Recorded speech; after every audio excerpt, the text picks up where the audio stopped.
niyo ako, no? Halata bala? Oo. At may dala akong kwento. Talaga la?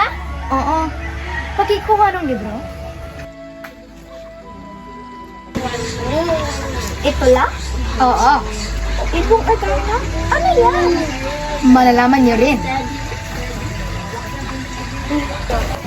Noong unang panahon, sa isang payapang kaharian na ang ngalan ay Birbania, namumuno ang isang magaling at maginoong hari, si Haring Fernando.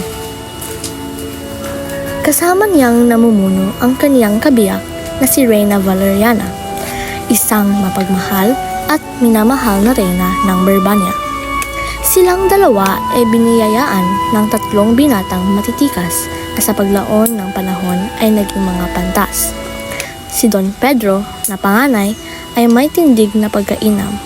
Si Don Diego naman ay maglumanay habang si Don Juan naman ay may pusong kihintuan.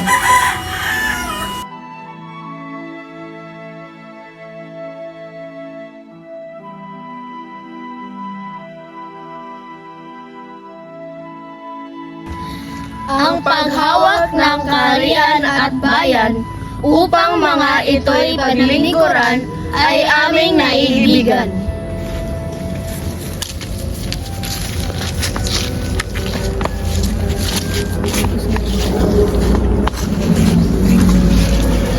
Ipinapagmalaki ko kayong mga anak.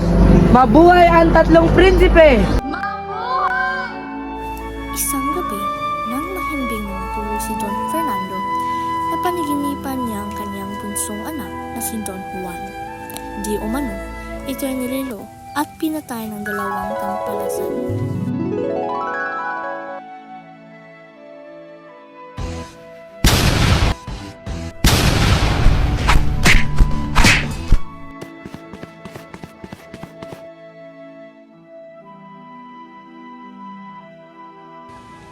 Nako, mahal ko, ano bang nangyari sa iyo? Sakit mo po, Haring Mahal, ay bunga ng pangimpan. Mabigat man at marilan. May mabisang gamutan. May isang ibon na ang pangalan ay Adarna. Pag ito'y narinig mong kumanta, ang sakit mo ay mawawala. Ito ay tumatahan sa kabundukang Tabor, kung saan makikita ang Piedras Platas, punong tirahan ng ibong Adarna. Pedro, anak, hanapin mo ang ibong Adarna para ako'y gumaling na. Huwag mong dalin ang iyong kabayo sa paglalakbay sapagkat ito ay sundin mo ako.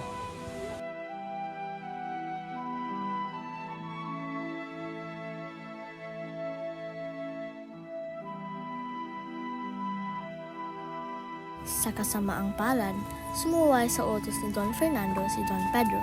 Siya ay nagdala ng kabayo papunta sa kabundukan ng Tabor. Siya ay naglakbay sa kabundukan sa higit sa 3 buwan bago narating ang bundok Tabor, kung saan makikita ang Piedras Platas, punong tirahan ng ibong Adarna. Siya ay dumaan sa mga iba't ibang pahamak sa kanyang paglalakbay upang makuha lang ang lunas para sa kanyang amang mahal. Ang malas naman nito! Namatay yung kabayo ko!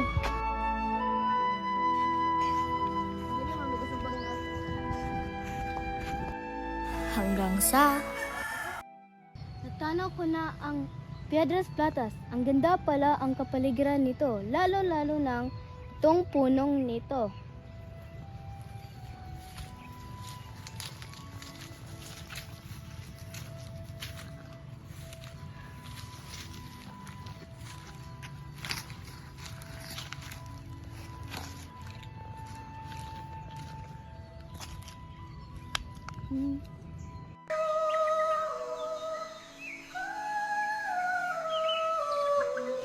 Asa na kaya si Don Pedro? May pag-asa pa ba kayang gumaling ang mahal na hari?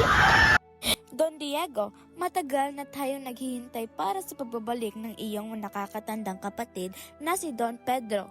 Kaya panahon ikay pupunta sa bundok ng Tabor upang hanapin ang iyong kapatid at ang ibong makapagpapagaling sa iyong ama. Hindi ko po ito bibiguin. Kayang-kaya ko ito. naglakbay si Don Diego patungo sa bundok Tabor na hindi nagpaalam sa kanyang mga magulang.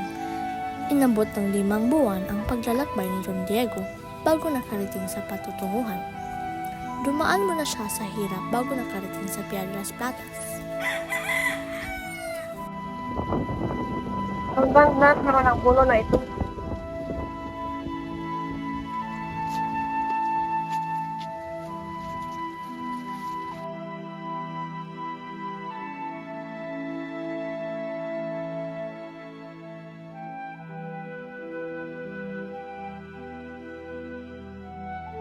Mahal ko, masama ang kutob ko sa nangyayari kina Don Pedro at Don Diego.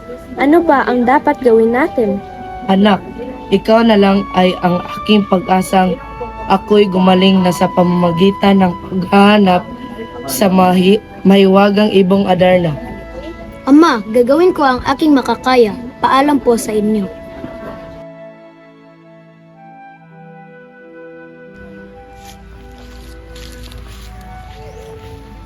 Tulungan mo ako. Ako'y gutom na gutom. To, isang tinapay na aking binaon para sa aking paglalakbay. Salamat. Ano po ba ang aking ipalilingkod ko sa iyo? Ang aking ama ay may sakit at ang tanging lunas lamang ay ang ibong Adarna.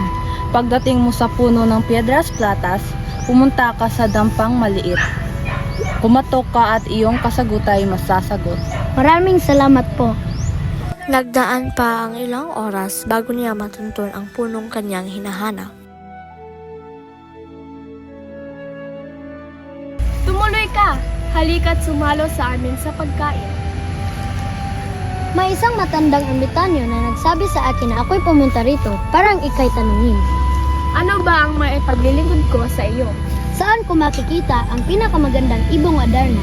Dahil ang ama ko ay may sakit at ang tanging lunas lamang nito ay ang ibon na yon. Don Juan, ang ibong Adarna ay may engkanto na wala pa ninumang nakakatalo. Titiisin ko ang lahat para lang sa aking ama. Ang punong makinang na iyon ng daraanan ay doon nga naninirahan ang ibong Adarna. Ang ibon ay rumarating hating gabi at kumakanta ng kalapit habang nagpapalit anyo at nagpapalit ng mga balahibo. Sa bawat kanta na iyong pakikinggan ay iyong hiwaan ang iyong palad at lagyan ito ng dayap. Kapag hindi mo ito magagawa, ikaw ay magiging bato katulad ng iyong mga kapatid na sina Don Pedro at Don Diego. Magdala ka rin ng gintong sintas at itali mo rito ang iyong Adarna.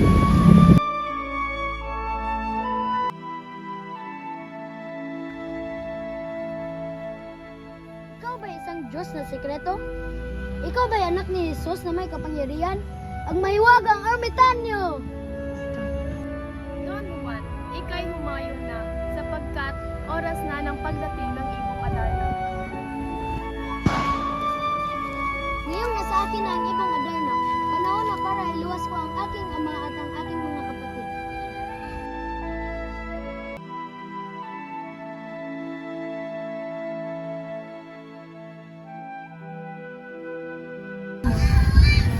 Iyang panga ay kunin mo nga tubig at dahan-dahan mong ibuhos sa mga dalawang bato.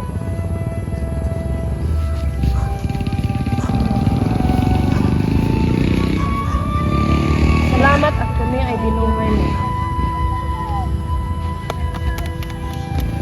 Maghanda kayo sapagkat kayo ay uuwi. Ingat kayo. May kukunin lang muna ako sa mangga. Diyan lang kayo. Sige, hintay lang kami. Bugbugin natin si Don Juan.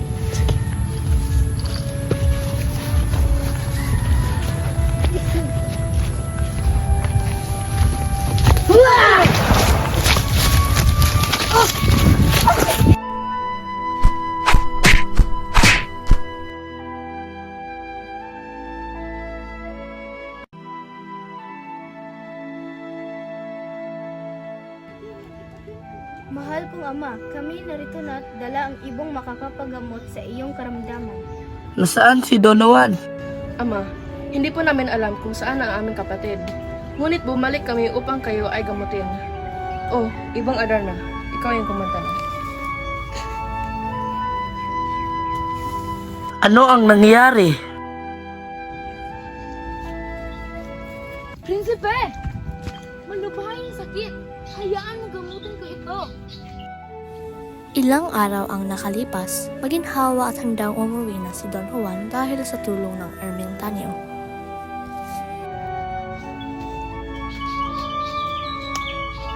Salamat po sa inyo. Ako'y babalik na sa Barbanya.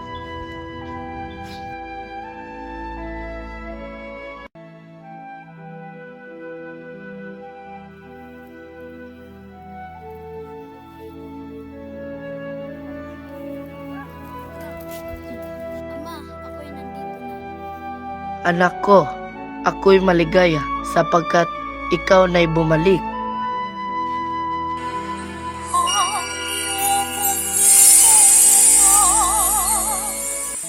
Nagtiis ng madlang hirap, kamatayan ay hinamak, sutos mo ay tumay.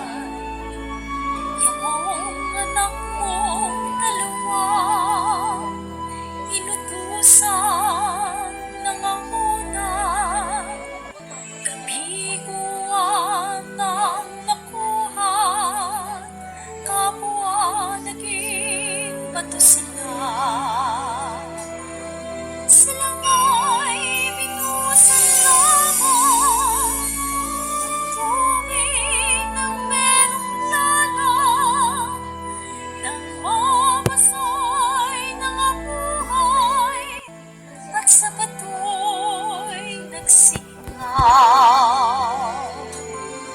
Ang nagturo nitong tubig ay ermitanyong mabait, nahabag sa kaibig ng bunso mong inibig. Hari o kung malamig, si Don Juan nagtistig, alad niya ay hiwain, ng gabi ako'y hulihin. Tusang ito'y tinis, nang dahil sa kaniyang nais, nang taglay mo pong sakit, ay huwag pang makalain. Nang bawi silang tatlo, dito po sa iyong reino,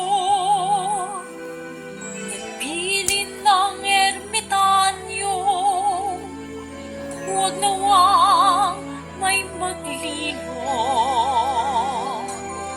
Sa ako'y nakainggitan, nitong anak mong panganay, nagpupo ng kataksilan, napatayin si Don Juan. Nasansalang pagpatay, ngunit sila'y nagpulungan, nang malayo'y may kinatang, babala ng kasawian. O kay lupit haring mahal, nang nayari sa kinatang, magdakay pinagtulungan, umugin mo si Don Juan.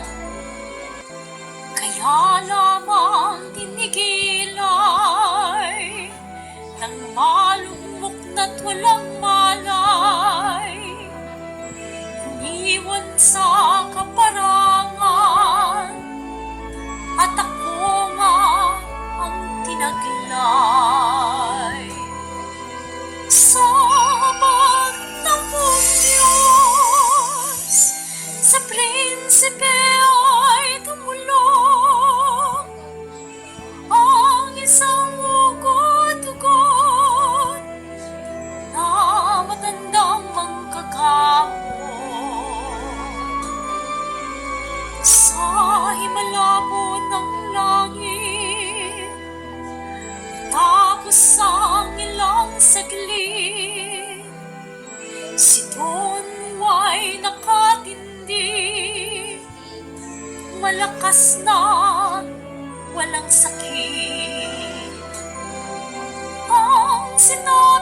ni Don Juan, tinamdam ko haring mahal.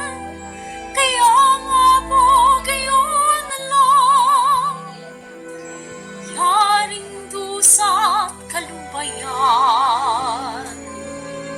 Yaman ngayon natalos mo ang matapat at ang lilo. Kay Don Juan o hari ko, ipamana itong reino.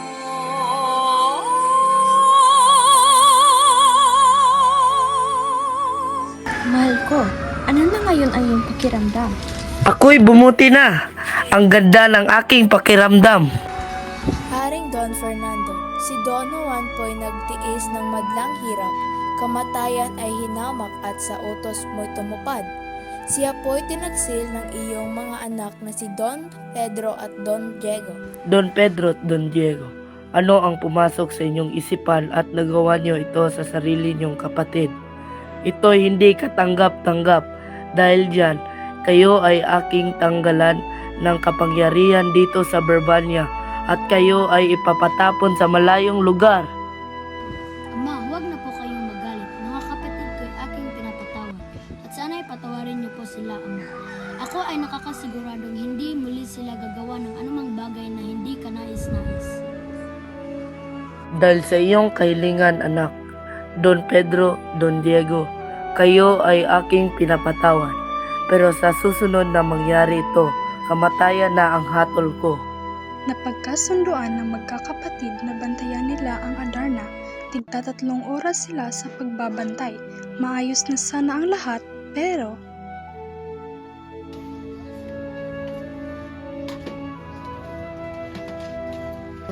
Halika at sabay tayong magbantay nitong ibong Adarna. Gisingin mo si Don Juan at pagdating niya dito ay huwag mo siyang halihin. At paano naman siya tatanod ng makalawa? Huwag kang mag-aalala, may magandang akong plano.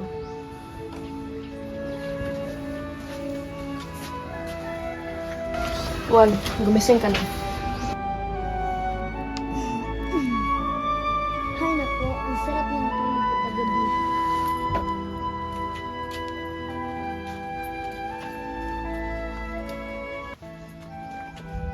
Papahinga muna ako dito.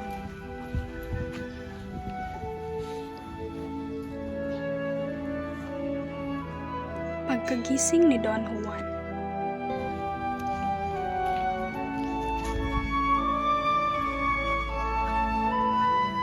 tumambad sa kanya ang bukas na hawla ng ibong Adarna. Naku, asan ang ibong Adarna? Gawa na naman to ni na Don Pedro at ni Don Diego.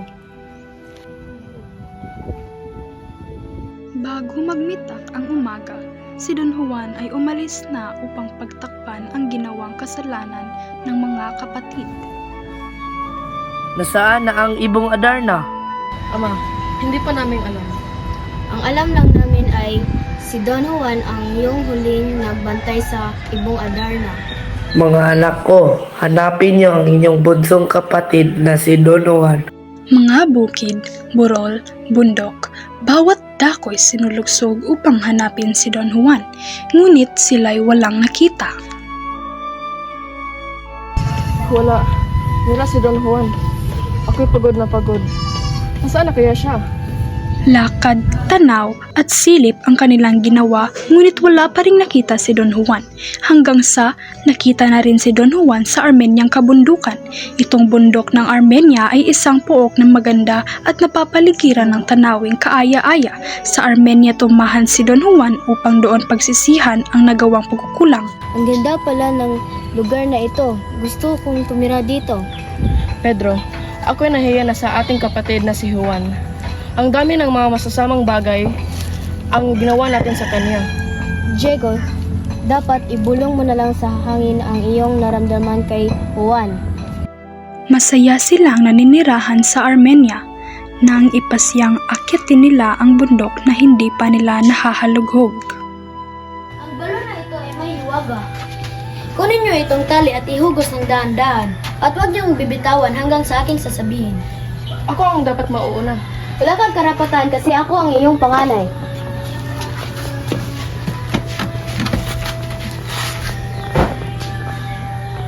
Nakakatakot! Hindi ko na kinaya! Ako na naman.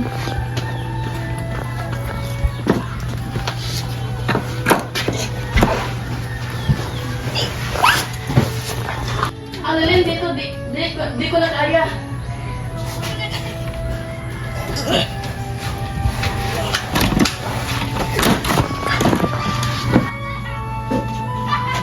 Ako naman. Handa na akong pumasok.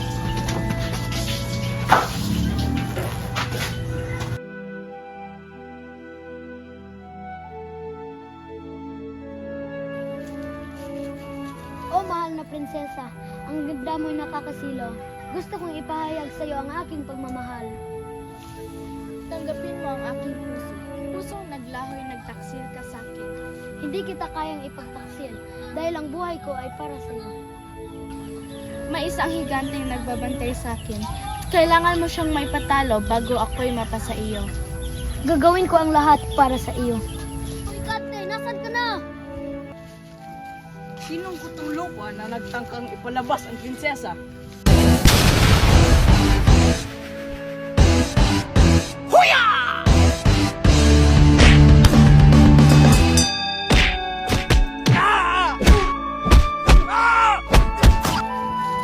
Ngayong napatay ko ng higante, balak ko sana iuwi kita sa aming kaharian. Pero bago ang lahat, may isang hiling pa ko. Kailangan mong iligtas ang aking kapatid na si Doña Leonora laban sa serpienteng nagbabantay sa kanyang palasyo. Para sa iyo, gagawin ko ang iyong hiling.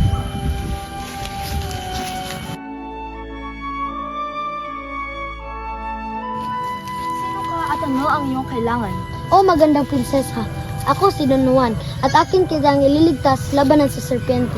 Wala pa ang matinong tao ang nakakatalo sa serpienteng may 7 ulo. Kaya kung mahal mo pa ang iyong buhay, ika'y umalis na. Hindi ako natatakot sapagkat alam ko na tama ang aking gagawin. Sandali!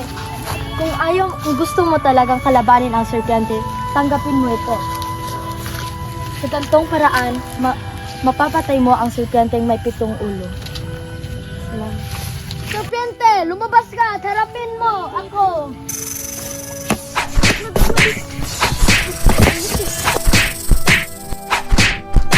Prinsipe, hinahangaan ko ang iyong tapang at lakas. Halika na at umalis na tayo dito. Don Juan, ang aking sising. Huwag kang mag-alala sapagkat akin lang kukunin.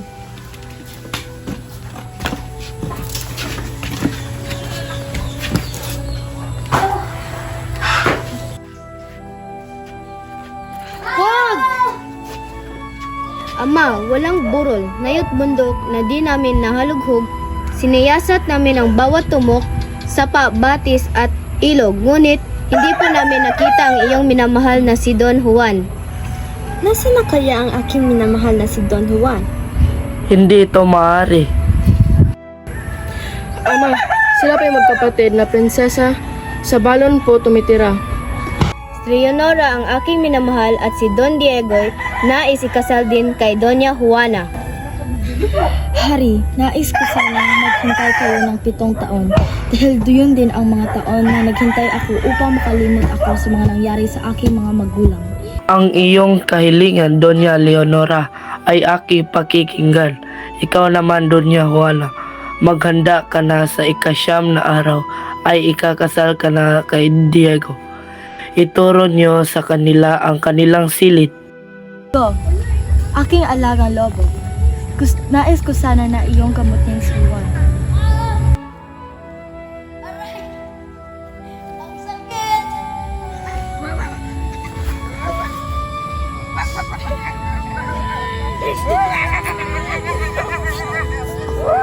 Mahal na prinsipe, hanapin mo si Doña Maria Blanca sa kaharian ng Cristales at kalimutan mo si Doña Leonora. Ang aking payo ay sundin mo para rin ito sa iyong kabutihan. Ginoo, ako'y ko sana makapunta sa kaharian ng Reino Cristalinos. Pumunta ka sa ikapitong bundok at makikita mo doon ang isang ermitanyo at ibigay mo ito sa kanya. Maraming salamat po. Leonora, aking giliw, pakiusap, buksan mo ang pinto. Ika'y hindi ko matatanggap. Bilang aking kabiyak, ako ay maghihintay kay Don Juan na aking tunay na mahal. Kahit ilang taon pa dumaan, ako'y maghintay na tanggapin mo rin ang aking pagmamahal.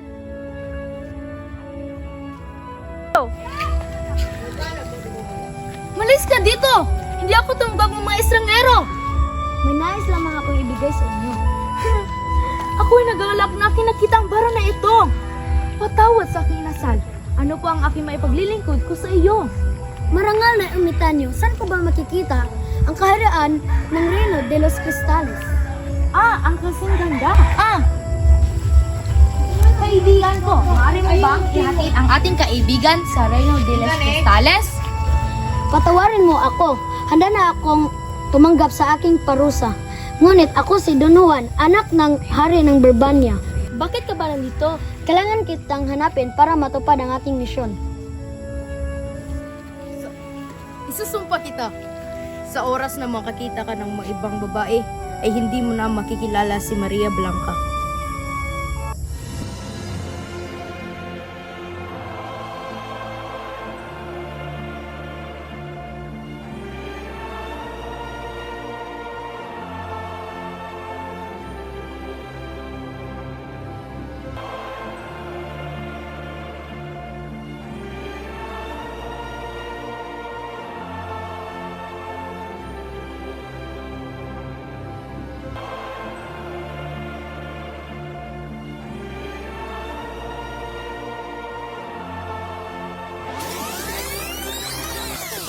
Haring Fernando, meron sana akong panaginip dito.